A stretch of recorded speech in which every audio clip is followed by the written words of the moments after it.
Então temos presidência e governos, tá ok?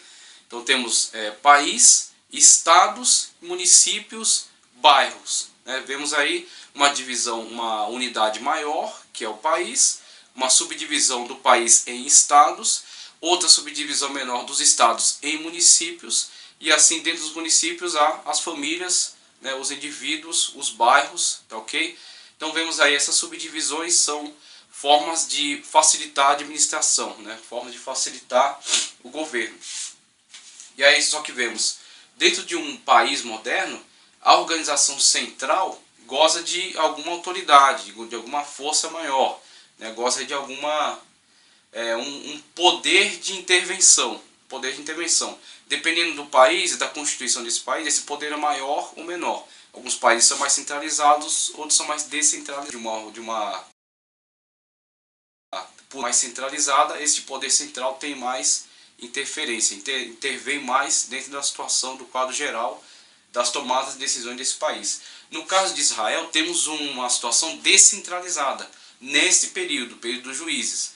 Então temos poder dado aos esses grupos, né? Poder mais compartilhado entre os grupos, e um poder centralizado somente numa situação de grave necessidade, uma situação em que precisasse dar uma resposta a uma grave agressão que viesse prejudicar a soberania dessa nação que acabou de nascer, né, de Israel. Então só quando fosse uma questão nacional havia uma centralização do poder através desse congresso, né, através desse conselho. Só que isso torna, com certeza, nós vemos aí a história, né, dos juízes traz para nós isso. Uma vez que Israel não se submeteu às regras que estavam instituídas para ele, mas se desviou, saiu fora do plano, né, do plano principal, que era a obediência a Deus e às leis, se as leis tivessem sido cumpridas tal qual foi entregue, conforme eles se comprometeram a cumprir, isso teria funcionado muito bem, porque previa uma unificação, previa uma cooperação entre as tribos, previa uma concatenação de objetivos, no sentido deles preservarem-se mutuamente e preservarem a unidade em torno de Deus, a unidade em torno de Jeová, das leis instituídas por Jeová, a justiça que ele instituiu, tá ok? O atendimento, ou seja, a proteção dos necessitados, tá ok? A preservação das práticas instituídas no Deuteronômio, né? A justiça sendo preservada em todo o território nacional, através daquelas determinações que estavam previstas na lei, tá ok? Aquilo que preserva a vida, aquilo que preserva a justiça. Então, se eles tivessem se submetido a essas determinações de Deus, isso teria funcionado, teria de fato sido eficaz, sido eficiente. Agora, qual é o problema? Com pouco tempo houve fragmentação. Cada tribo acabou se desviando do seu objetivo central, do seu objetivo principal. Com esse desvio, há uma fragmentação.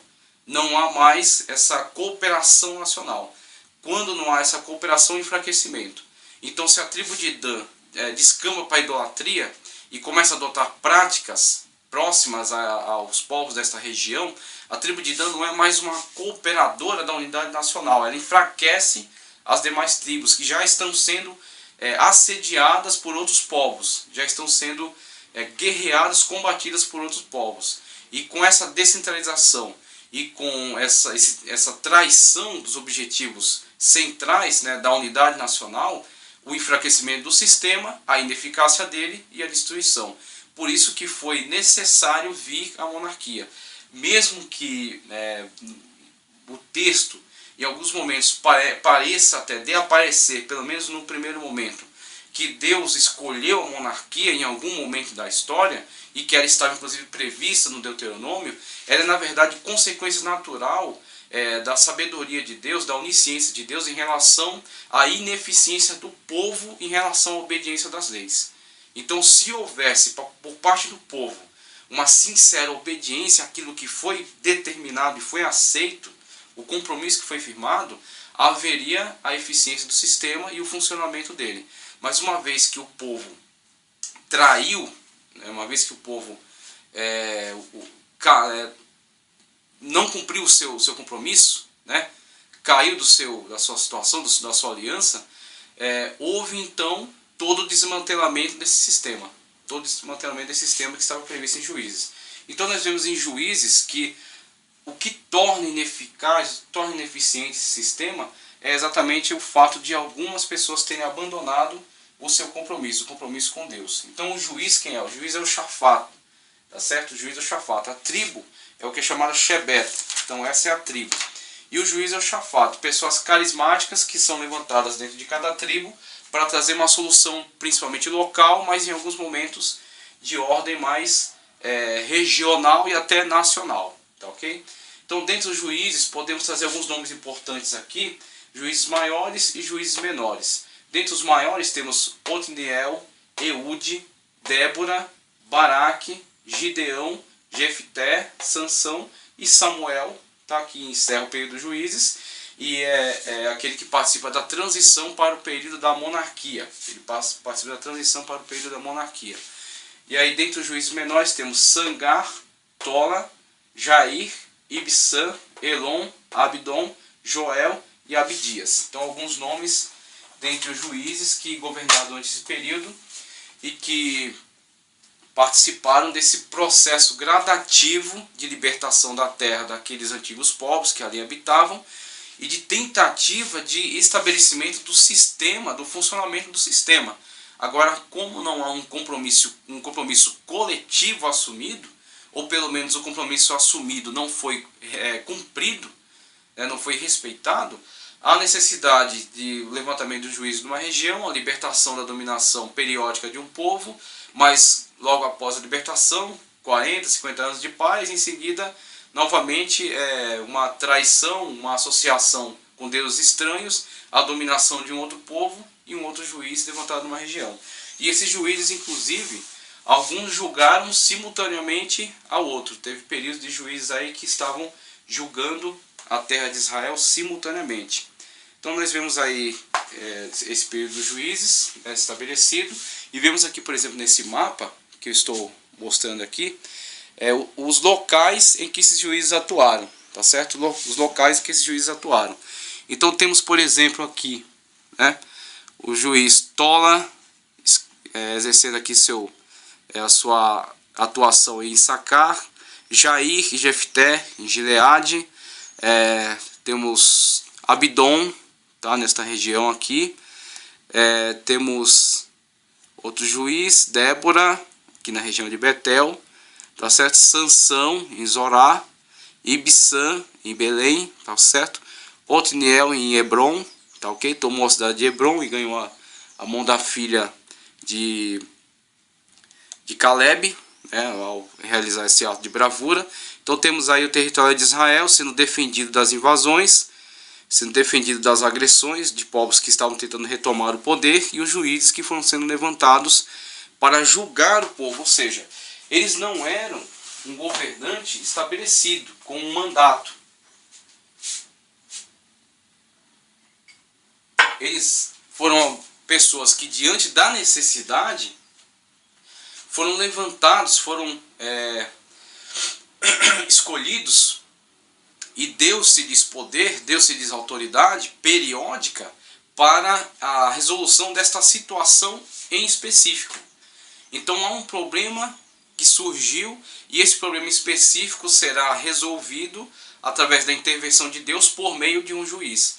Então esse juiz tem um poder periódico, ele não se estabelecerá como um governante e regerá aquela tribo em longo tempo.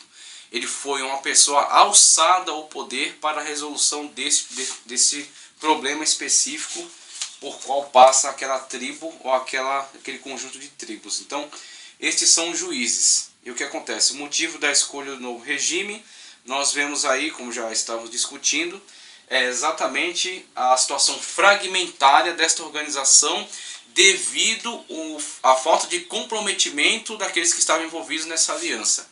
uma vez que não houve um comprometimento total da nação de Israel em relação às leis de Deus, havia uma quebra de aliança, havia uma quebra de compromisso. Logo, essa quebra de compromisso vem enfraquecer Israel como um todo, vem enfraquecer a liga de tribos como um todo.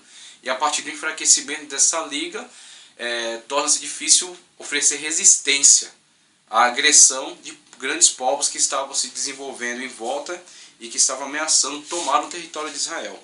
Então, uma vez que houve falha nesse compromisso, e uma vez que o sistema está sendo desmantelado, há a necessidade do estabelecimento de um novo sistema, um sistema que venha substituí-lo e que venha trazer um pouco mais de eficácia, pelo menos no sentido de haver uma resposta mais rápida. Então, o sistema ideal, qual seria? Seria uma teocracia com a subordinação do povo a Deus e às suas leis. As leis que foram instituídas por Deus através da revelação, entregues a Moisés, são leis que expressam um desenvolvimento muito além da sua época. Leis que prevêem um processo legal, leis que prevêem a presunção de inocência. Quando, por exemplo, são estabelecidas as cidades-refúgio, onde uma pessoa que matou não de forma culposa, matou de forma dolosa, um acidente, ela pode se refugiar até haver um julgamento do seu caso, quando um juiz iria analisar as situações, o que há de subsídio para poder dar uma sentença. Então vemos um desenvolvimento, Havia, por exemplo, a questão questão estabelecida também na lei do Deuteronômio, que fala sobre compensação, quando uma pessoa que age de forma irresponsável em relação à segurança do seu próximo e acaba ferindo o seu próximo, ele tem que compensar, tem que indenizar essa pessoa. Características extraordinárias da lei do Deuteronômio que avançam a sua época e que poderiam levar Israel a um grande sucesso, levar Israel a um modelo de vida exemplar, um modelo de vida que seria padrão para os demais povos. Esse era o objetivo de Deus com essa nação, fazer dele um padrão para os demais povos. Agora, infelizmente, Israel pecou com seus compromissos. Quando Israel falha nessa situação, o sistema quebra por dentro. E ao quebrar por dentro, há necessidade de um outro sistema que é inferior àquele, mas que pelo menos apresenta uma resposta mais rápida diante dos ataques de outros povos estranhos, por exemplo, que estão sempre agredindo Israel, estão sempre tentando invadir, roubar, saquear os bens de Israel, estabelecer dominação sobre a região. Então, é a necessidade de um sistema mais centralizado para uma resposta mais rápida. Um exército organizado, um exército profissional que possa se mover rapidamente e apresentar combate a essas nações que estavam tentando a invasão, que estavam sempre em atitude belicosa. Então esse sistema dos juízes, com essas pessoas levantadas para a resolução de um problema pontual e que não tinham governo sobre aquela tribo, sobre aquela região, mas que simplesmente exerciam um poder carismático, ou seja, as pessoas olhavam para aquele juiz, Deus havia levantado aquele juiz, mas principalmente as pessoas olhavam para ele e entregavam a ele esse governo provisório em virtude de entenderem que ele poderia trazer solução àquele problema, mas ele não estabeleceu uma forma de governo, uma sistematização de governo, ele simplesmente foi levantado para aquela situação. Então vemos, por exemplo, a pressão dos filisteus veio a trazer a mudança de sistema. Vemos então povos que estão vizinhos a Israel e que estão oferecendo risco à unidade nacional, à soberania sobre o território, e uma vez que esse sistema está sendo desmantelado por dentro, não há eficácia, não há resposta rápida. Há uma fragmentação intensa das tribos, de tal forma que o livro dos Juízes, próximo do final, chega a falar que cada povo andava conforme os seus desígnios. Cada um fazia aquilo que dava na telha, aquilo que dava na cabeça. Ou seja, expressa a anarquia, expressa a fragmentação, expressa o desmantelamento. Não há uma organização central, não há um poder soberano central que imponha, que imponha uma ordem, que imponha uma organização. E com esta ausência de poder, este vácuo de poder, há a interferência de povos fortes povos guerreiros que estão vizinhos, que estão na região, estão ameaçando